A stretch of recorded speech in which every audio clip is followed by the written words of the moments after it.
Hold on, what are you doing?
All right, ladies and gentlemen, welcome to the pregame cheat sheet. I'm Darren Smith along with Steve Wall. We're live from Santa Clara, site where the Chiefs will be taking on the 49ers in a Super Bowl rematch. You'll see it in about a half hour on Fox. Steve, first of all, welcome to, once again, another Super Bowl rematch between the Chiefs and a common opponent. So, your initial thoughts on today's game? No, first of all, it should be the first of all. If y'all only knew what it takes for us to put on this broadcast for you guys, I mean, it takes a lot, actually. But my initial thoughts, I think this is a game where the Chiefs have beat the 49ers here at least the last few times that we've been here, including playing these guys in the Super Bowl away from Kansas City. So I think this is a game where the 49ers wants to come in and get a win. Yeah, the Chiefs and Mahomes are 4-0 the last 4 times that these two teams have met, twice here at this stadium and, of course, twice in the Super Bowl. The series is funny. The matchup, these teams are tied actually 7 apiece with one another. So the Chiefs have won the last 4 to bring it to a 500 level between the two teams. But coming into today's game, Chiefs are coming off of a bye week. They're looking for their 6th win overall, their 12th win in a row since last year, since Christmas, their Christmas loss against the Raiders. In this game, Juju Smith-Schuster is going to play. He had tweaked his hamstring earlier in the week, but the Chiefs announced that he is good to go in today's game. Of course, the 49ers will be without Christian McCaffrey once again in this game. And, with Brock Purdy, without all of the Avengers, he's only been 500 this season. And is this something that has been surprising to you? Because for me, the most surprising thing has been the lack of production from Brandon Ayuk since he signed his contract extension. No, I've been saying, and I know we talked about it a lot, that the fact that the Christian McCaffrey is this offense, because he's able to do so much and he acquires a lot of attention, whether he's going in the passing game or whether he's in the running game. And I think a lot of these guys, like Brandon Ayuk, like Deebo Samuel, have to play off of Christian McCaffrey. Now it's easier for the defenses because, now granted, you have a young running back that you've thrown in there, but but when you think about it, it's similar to the Chiefs with no Isaiah Pacheco. Yeah. Until they prove themselves able to run the ball, you can play the pass. You can stop Deebo from going deep. You can stop George Kittle and guys like that. That's the reason that we see Brandon Ayuk with the lack of production that he has. The Chiefs have made no roster moves. They during the bye week, of course, in the game before last in Los Angeles, they lost G.E.H.A. They have yet to replace him with anyone. So the Chiefs are going with 5 wide receivers. It look like in today's game, where they'll be having Justin Watson, Juju Smith-Schuster, Xavier Worthy, McCole Hardman, and of course Sky Moore. So your thoughts on the Chiefs not making any initial moves, and of course you still got Isaiah Pacheco who's out, as you mentioned, but they'll be starting Kareem Hunt once again in this game. Now let's talk about Juju Smith for a second, because you mentioned him, having the tweak hamstring earlier on in the week. Yeah. Now, if I'm Juju, if you're Juju, you know that you're coming in looked at as the number 1 target. You want to make yourself available for this game, whether you're hurting a little bit or not. And I think Juju has stepped up. We always talk about each and every week since Rashee Rice, who's going to step up, and it definitely has been Juju. Now, who else is going to be in that room? And I want to ask you, who else do you think is capable of making that? It's interesting. I was thinking about who our X factors are going to be, and obviously, I think we're going to get a heavy dose of the tight ends today, to be quite honest. Obviously, I think we'll see a lot more production on Travis Kelce. But you know what, though? What's crazy is it makes you wonder if this is what it takes for the 49ers to win, because you don't have so many offensive weapons on the outside for them to be concerned about. But again, it does give other players a chance to step up. Now, honestly, I think you probably trying to get a big game out of Xavier Worthy, to put, not that you put more pressure on him, but you want to see more production from him. I mean, I think the most targets he probably had 4 or 5. So, for them to win, and you know what? He had a quiet game, but they did bring him back for a purpose. Jody Fortson, and so he got one target, 1 catch last week. Yeah, and so I mean, it's really hard for me to try to pick out who's going to be it, because I just don't know. Yeah. But if you put a gun in my hand, I had to choose. I would say we'll probably get more from Justin Watson. I was going to say that as well. I mean, people don't understand how fast Justin Watson actually is, and the fact that he's a great route runner as well. So the deep targets down the field, he's able to help stretch the field with Xavier Worthy. So you're saying the Chiefs have their own Cooper Kupp in here? I think he's a little bit faster. He's a little bit faster than Cooper Kupp. If given the opportunity, he can be productive like that. looking at this, so one of the things that the Chiefs are going to have to be concerned with is, of course, their left tackle and right tackle plays. They're the outside play. Last week, of course, you went up against Cam Jordan, some of those other teams, some of those other players. In today's game, you got Nick Bosa, you got Fred Warner. So Mahomes is going to feel a little pressure. The question is whether or not those bookings are going to be able to hold up for Kansas City. And it's funny because we kind of built up to this, right? We talked about him having to go through that gauntlet of defenses with the beginning of the season. Well, we got the rookie would, yeah. Yeah, it was Cincinnati, and then Baltimore, and now we talked about the Chargers and these guys, right? So I think when you look at just how good Wanya Morris has actually played, and Andy Reid talked about it earlier this week, they're still young. Yeah. So you're going to have those nicks and bruises with this offense, but you can't give up big plays. And I feel like the production that you're going to get from Wanya, I think he'll be fine. Chiefs are going to be without Clyde Edwards-Helaire, who was brought back off of the injured reserve, but he's still out for this game. That's the problem. And Mike Diamond.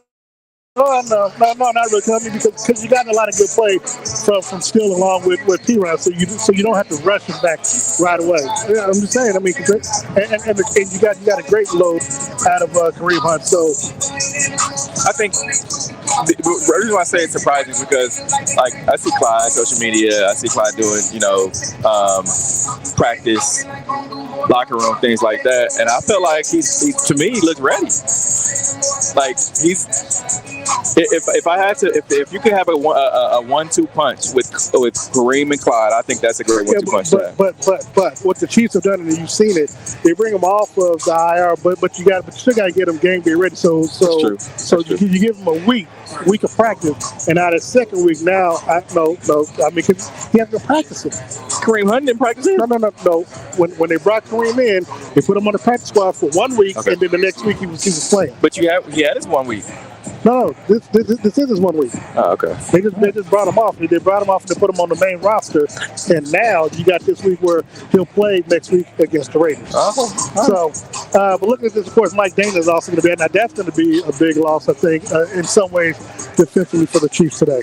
Yeah, we talked about Mike Dana a lot. Just his presence out there alongside Chris Jones. He's definitely a force on that defensive line. And when you think about the defensive line as a whole, who else will step up? We talked about Mike Pennell. Mike Pennell has been a guy. He's a veteran guy that is the cohesion. I feel like is where this defense has the most success. And all these guys have played together before.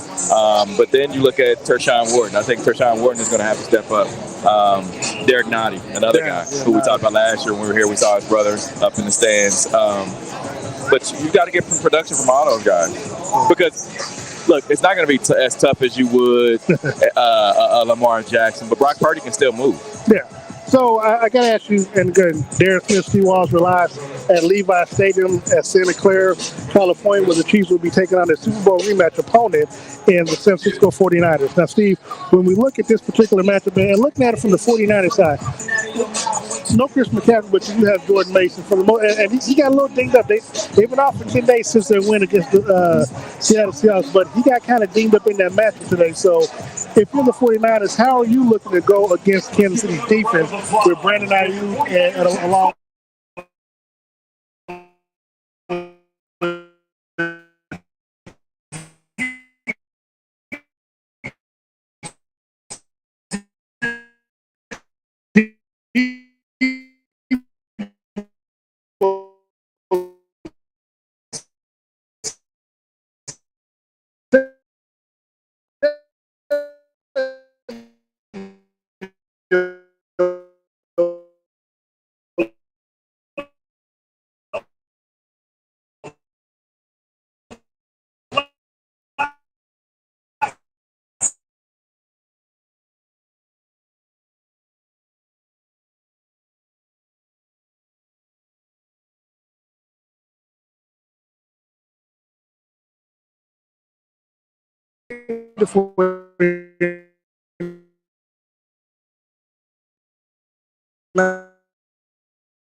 I remember when they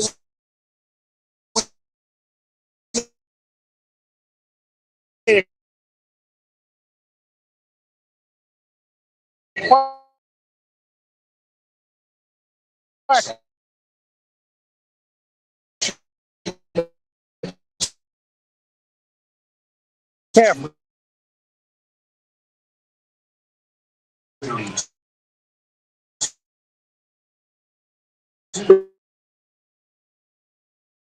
It was the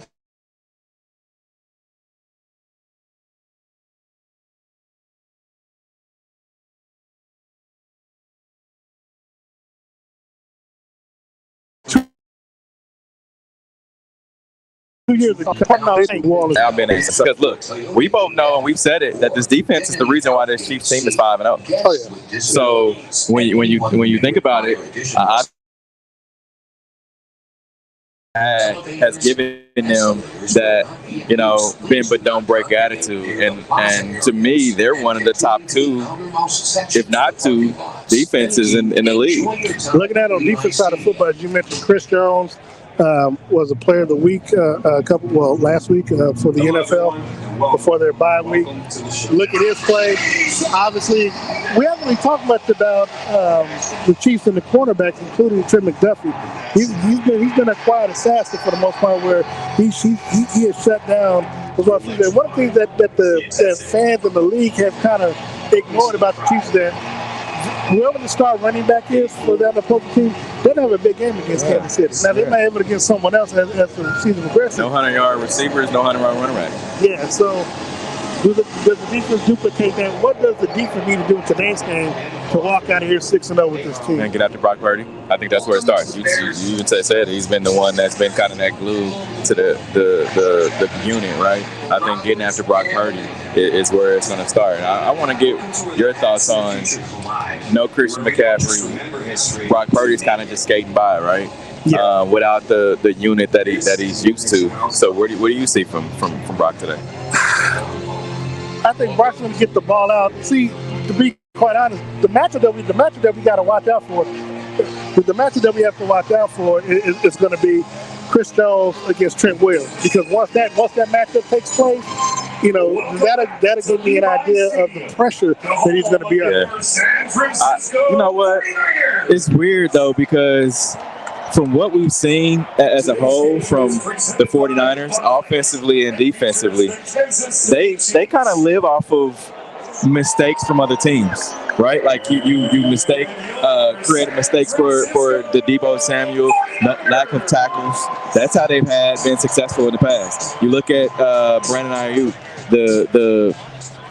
they're able to beat the cornerback and be able to create space. So I think that's how they've been able to be successful, especially getting off early. You talk about the 10-0 against the Chiefs, starting off ahead. I think that's how they've been able to thrive off the defense's mistakes. Before we get out of here, Steve, let's get your X factor for today's game and your score.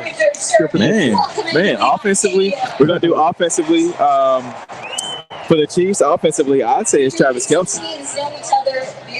I mean, you don't have a number 1 wide receiver, so to speak. I think Juju's stepping in, and you have those places. He hasn't scored a touchdown in the first 5 weeks of the season. When's the last time we saw that, if ever? Right? So I think it has to be Travis Kelce. Okay. Offensively. For me, I'm going to go Juju. Okay. Because we're going to see if he can live up to the pressure of being the number 1 receiver, and whether or not, and see how much that history is a problem, and see what he does against the number 1 defender. Here's the caveat. Because here's the thing. I think we're going to see former Chiefs cornerback West, Ward going up against him. Traverius. So it's Traverius. So seeing Ward against him, I think that's what we're going to see today. Man, here's one caveat to that. Is the fact that, oh man, it's weird, because you talk about Traverius Ward and you just talk about everybody that they have, but this Chiefs team is really wanting to come in here and stay undefeated. and you talk about the number 1 wide receiver. We saw how Juju was the number 1 in Pittsburgh. Yeah. Can he be able to do that here in Kansas City? Well, but he was able to also. But see, he didn't have you have a Travis Kelce or Antonio Brown on the other side. Yeah. Now, for those who can probably see in the background, you see on the big screen on the other side, Jerry Rice and Richard Sherman on the tree.